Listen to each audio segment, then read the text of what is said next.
Me be ye nkruman kwan we Harvard. Nkruman kwan esikafo ahemfo ne adefo na edi. Wo pese oye bi ma wo hene papa bi. Wo kunu papa bi, boyfriend papa bi a enkoye ma kwhwe abani ma ne ntwu ni. Na aduane be de me sha se pa medical tail anantwie podua. Ene nantwie mfi cow ribs. Ena kese me di super kupa e de koto. E blende moko, jene, ene kakaduro season bi a wo ya wo di guma be ye dama bi anu wafa. Ai. Ena mkeka bom we ye simple na wede wo de ya try bi say shobe ka say Ohemaa kan aduane de akone na etwa gwe mi yi mani ma no kakra kra twe mani ade aye kama make sense na matwitwa me nkruma akese atwitwa nyado mu akese de spinach any je na ka ho pese wo nkruma nkwan eye rich pa na watwitwa nkruma no mu akese no watetete wura no mu so akese na de je na akese agume no na esa ehuru say den akra nkruma ne nte eda so ye tro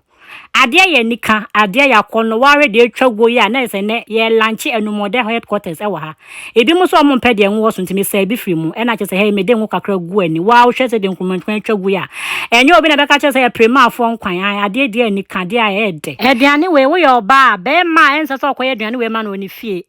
Kwabena Kevin beji waduane nyina de wo be no amanda bi obedi obedi ti 8 years on waro obetwu adi utwu mu 10 Kwabena Kevin waro obetwu adi enkono ama no B Kwabena Mafo be ni tiri wo denden obedi waduane nyina wie nse hu ne patapa ne ntokwa hu sa wode sa no wa waste time C Alaji Drus